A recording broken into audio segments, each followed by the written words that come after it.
Good morning, beloveds. Not sure I'm awake this morning.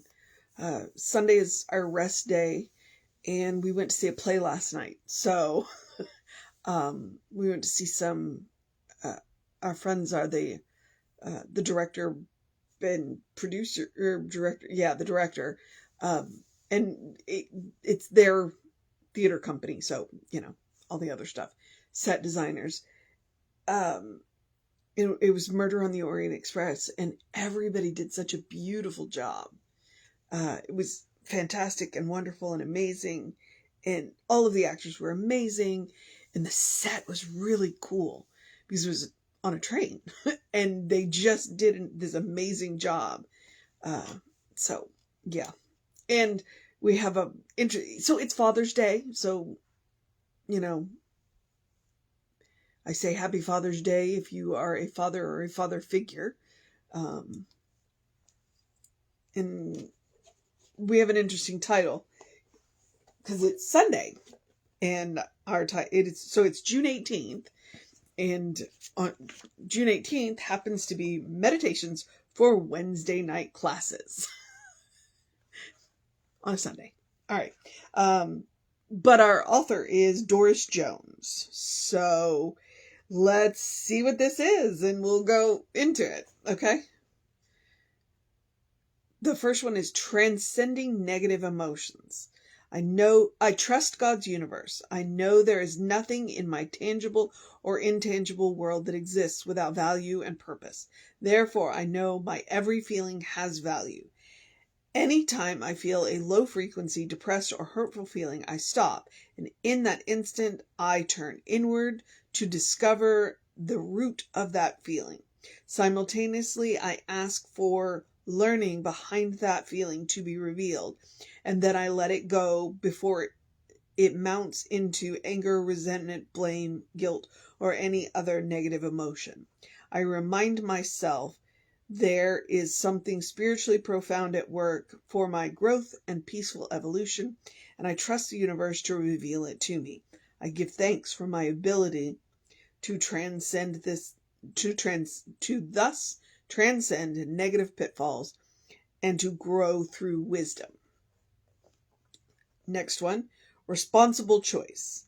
I have the power through responsible choice to accelerate my own evolution and to make my pathway to wholeness a joyous journey. I follow my feelings to become aware of the conflicting parts of myself, and I look honestly and openly with courage into the dynamics behind what I feel.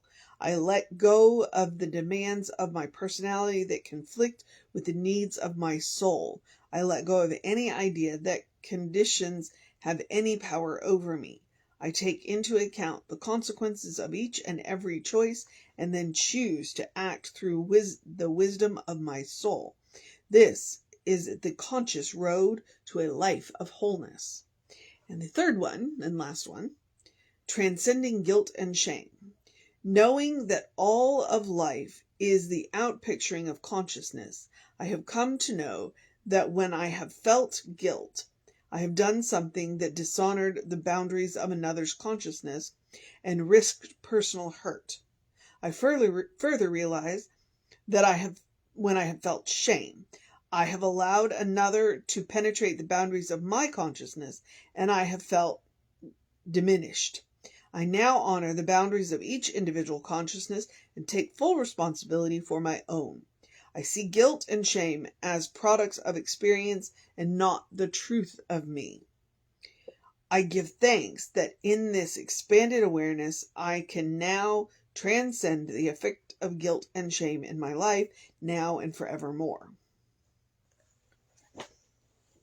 That's kind of a lot for one day. But what I do, here's what I'm going to jump into, because each one of those on their own is fantastic. And what each one of them reminds us is that, one, we are always at choice. And two, when things pop up, it's a good idea to go ahead and look into them and go, all right, what's coming for this? We talk about weeding our garden, and that's effectively what she's after. Weed your garden. When those, and I'm not going to call them negative, I'm going to call them non-preferred emotions, pop up, it's a good idea to go ahead and look at it. It's like, all right, where is this feeling coming from? Is there something in me that I need to fix? Is there something in me that I need to change? Have I, as she said in the last one, have I come up against somebody's boundaries, or has somebody come up against my boundaries? Do I need to make amends? Do I need to change? Do I need to make a different choice? That's exactly what she said. And I need to do it now, as soon as I notice the emotion, rather than waiting for them to build up until I explode. I have an issue. If my blood sugar gets low, I get angry. And if I'm tired, I get angry. So I'm the definition of hangry and tired. And what would help is if I ate more regularly, so that I didn't leave myself until I'm starving, or if I went to bed at a reasonable time. Now, I'm recently learning that apparently unreasonable bedtimes might be an ADHD thing, which tracks. So, but now that I'm aware of it, it's like, okay, you can make a different choice. I can make a different choice. And if I just make sure that I don't get hangry, if I feed myself regularly and feed myself healthy things that don't crash my blood sugar, then, but again, it goes back to choice. And then, because she said, well, when you see them crop up, go within. Go take a look at the root of that thing. Root that thing out now before it builds up into a thing.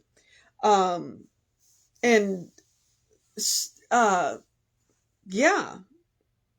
And I'm looking around going, yeah, I've got a thing that I need to root out.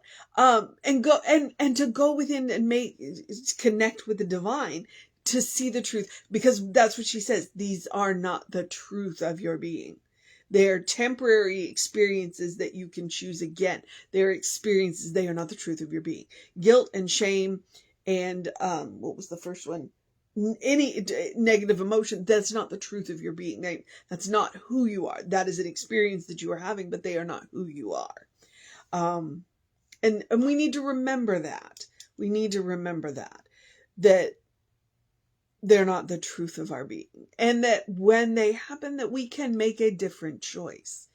Frequently, my choice is I need to eat something or go to bed or take a nap.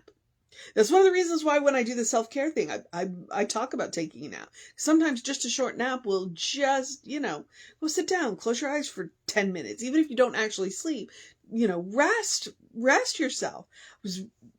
I saw a meme yesterday that said you don't have to earn rest. You deserve rest just because you're a living being. You don't have to earn it. Go take it. And I think, yeah, I'll get up on a soapbox, so I'm not gonna do that. But so it's transcending negative emotions, responsible choice, and transcending guilt and shame. This is Doris Jones. I have no idea who she is. You might want to look into her. It's just reprinted with the permission of her family, so I don't know what organization she comes out of. But the mission today, should we choose to accept it, I'm going to go with this one.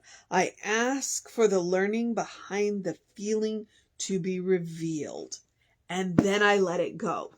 All right. The mission today, should we choose to accept it, when these emotions crop up that we would rather not have, we can go to the source of our own being and ask for the learning behind the feeling to be revealed. And then once we know what the feeling is, what's going on, then we can make a different choice. We can fix it or choose differently or choose again. Because these feelings are not the truth of our being. They are simply a temporary experience, and we can let them go.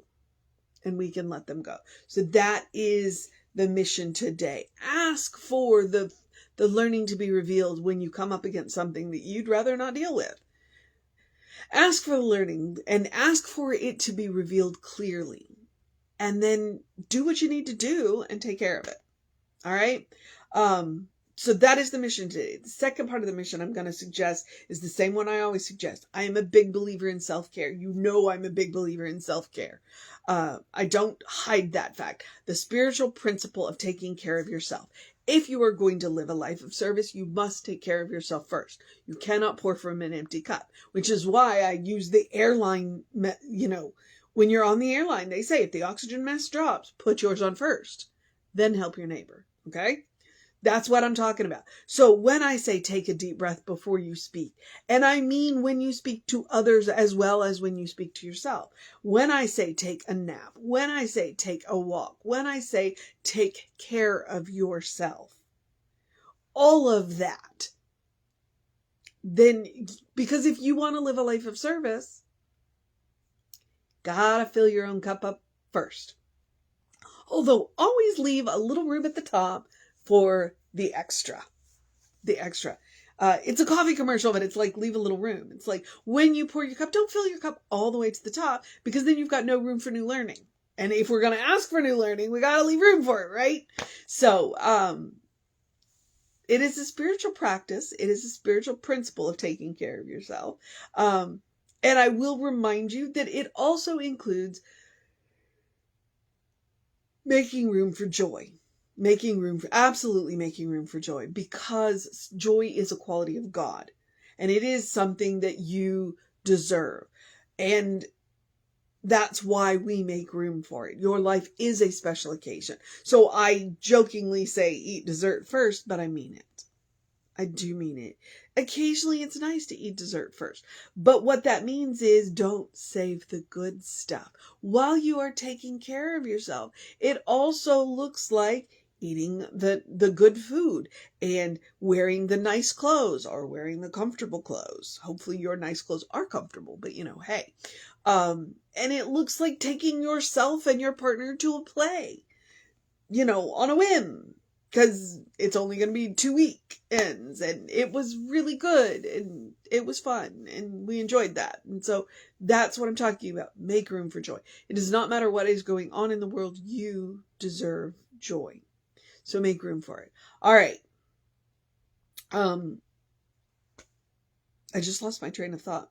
The rest of the suggestions are the usual ones. Do something to engage your mind and your body, whatever that looks like. Unless today is your day of rest, and then please rest. Please drink plenty of water. It is really bloody hot out there. Like when we got in our car at 10:15 to come home from the play, it was still 95 degrees out there, according to the car. Drink plenty of water. Hydrate. Your brain works better. Your body works better when you are well hydrated. You will make better choices when you are well hydrated.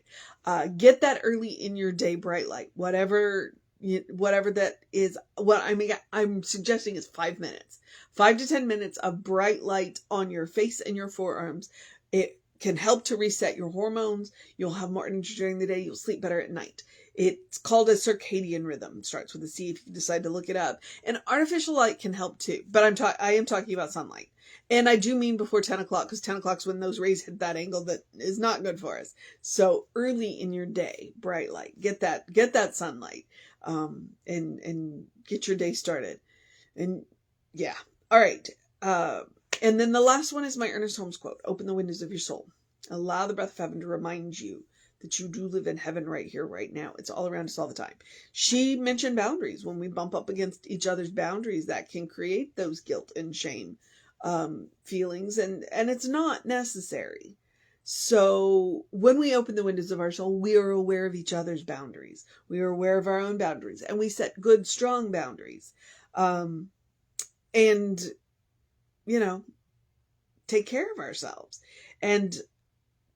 But opening the windows of the soul allows us to see other people's boundaries as well. And so that we don't trample all over those, we make different choices. But it also means to look around and see that it's all God. It's all coming from the same source. When we look in each other's eyes, when we look in our own eyes, we see godlings looking back at us. We see beloved children looking back at us. And it's about that state of mind, that state of consciousness. It's about making a choice It absolutely is. Making a choice to see that it is all God. To recognize that heaven isn't a place, a physical place that we have to get to, but a state of mind, a state of consciousness that we create. All right. So when I say open the windows of the soul, what am I talking about? One, looking around and seeing that it's all God. When you recognize that it's all sacred, you move through the world differently. 2, recognizing each other's boundaries. 3, recognizing each other as godlings, recognizing that we all come from the same source. And recognizing that heaven is available to everybody. It's a state of mind, it's a state of consciousness. And once you create it for yourself, nobody can take it away from you. Nobody can take it away from you. It is a superpower. And it is activated by the Christ consciousness which each and every one of us come pre-installed with, whether they've heard of Jesus or not. Okay? Other religions will call it other things, but it's all the same thing. It's the recognition of the source of our own being and the eternal well of love that wells up inside of us and that we are conduits or channels for. So, and you can always take Emma's advice. Look for the good and praise it. Gratitude will get you everywhere. All right, beloveds. I want you to take care of yourself. And I know it's Father's Day, and we all have our own ideas of what that looks like. So if you didn't have the father figure growing up that you needed, then you can provide that father figure for yourself now. And that includes if you are a woman. It is that nurturing, world-building energy that loves us unconditionally. So, I just wanted to step back onto that Father's Day thing. Yeah. All right, beloveds. I guess I'm at the social media part where I remind you that we are Creative Life Spiritual Center. Oh, no, you know what? Yeah, no. Social media. Creative Life Spiritual Center, Creative Life Spark. I'm the running Rev Ryan on the social medias that I am on. Please, check it out. We try and put good, interesting content up. We've got a soul session coming. That should be really interesting. All right. I don't know where my head is right now. So I'm going to make a different choice. And remind you, if you want to know what's going on with the center, please email info@creativelife.org. That will get you on the constant contact, and you can click here now in the email, and it'll take you right to the information you want, including that soul session playlist that I just referenced. Oh, and Jesse is wrapping up his series this week, and Reverend David will be our speaker next Sunday, so that'll be really interesting too. So, keep a watch out for that.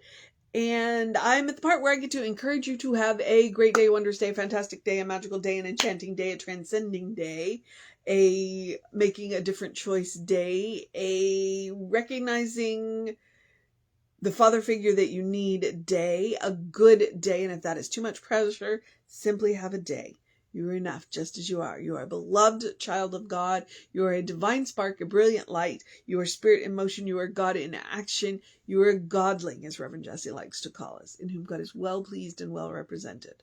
Always. All right. Like I said, it is Sunday. We will have an amazing service for you here at 11, right here on Facebook Live. And if you're watching this on YouTube, then go to the Creative Life Spiritual Center YouTube channel and you can see the Sunday service. You can see all of the Sunday services. We went online at the beginning of the pandemic and have stayed there. So it's available to you. And Reverend David should be on around 5 p.m. with you. I'll be back with you around 9 a.m. Take care of yourself. Know that you are loved. And I will see you next time.